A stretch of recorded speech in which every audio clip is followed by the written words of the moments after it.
Shalom, and welcome back to my channel. Please like and subscribe. Welcome back to my channel.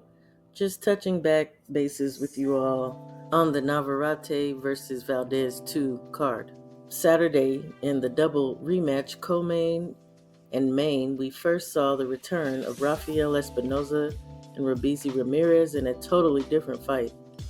Again, the first fight opening to a much busier Espinoza, who utilizes jab, distance, and a much higher work rate, while Ramirez looked very similar.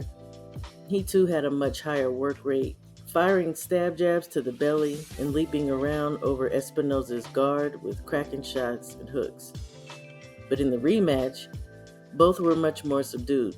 Mind you, it's only been 11 months between fights, and we see two fighters who, in my opinion, did not look better, or in Espinoza's case, healthier, leading me to believe it's time for the 30-year-old, 6'1", featherweight with a 74-inch reach to move up.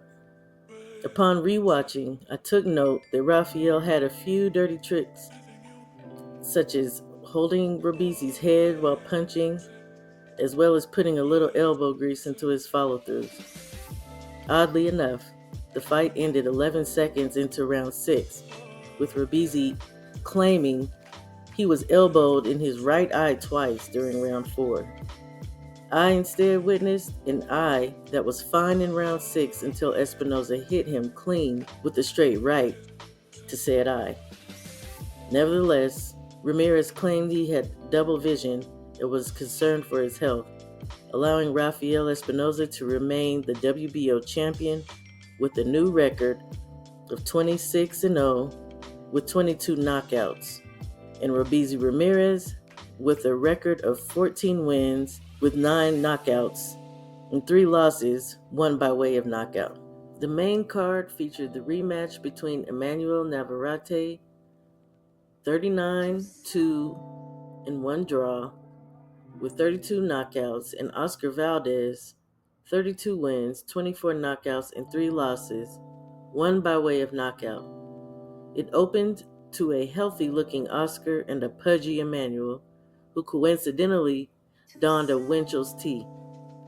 ESPN commentators filled us in that in the pre-fight weigh-in, Navarrete weighed a whopping 145.6 pounds, while Valdez chose not to weigh. The fight opened much like the first fight, with both fighters going for broke.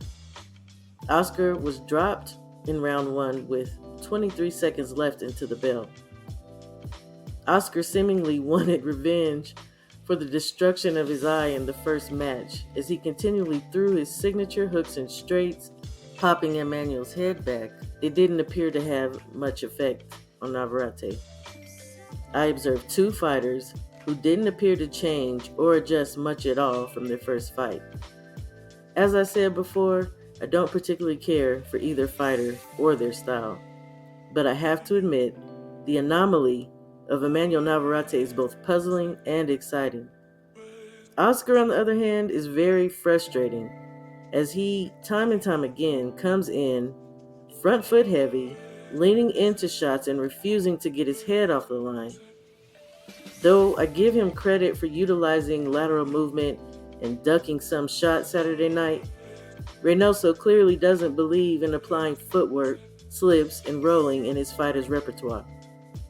That said, Navarrete vowed to KO Valdez, and with his length, awkward angles, hooks, mangled footwork, and added with some spurts of volume punching, Navarrete in his Winchell's midsection managed to eke out another knockdown seconds before the final bell in the 4th round.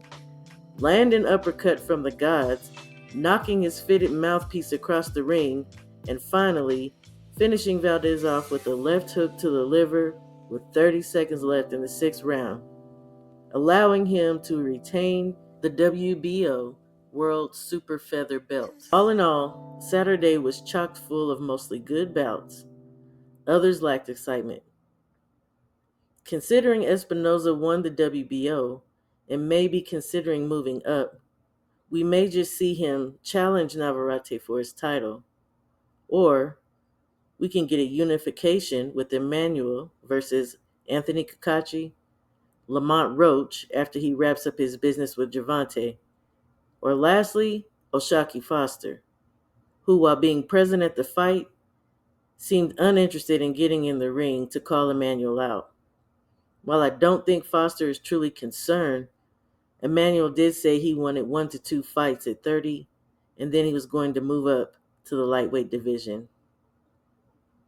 Thanks for stopping by. Please like, share, and subscribe. Shalom.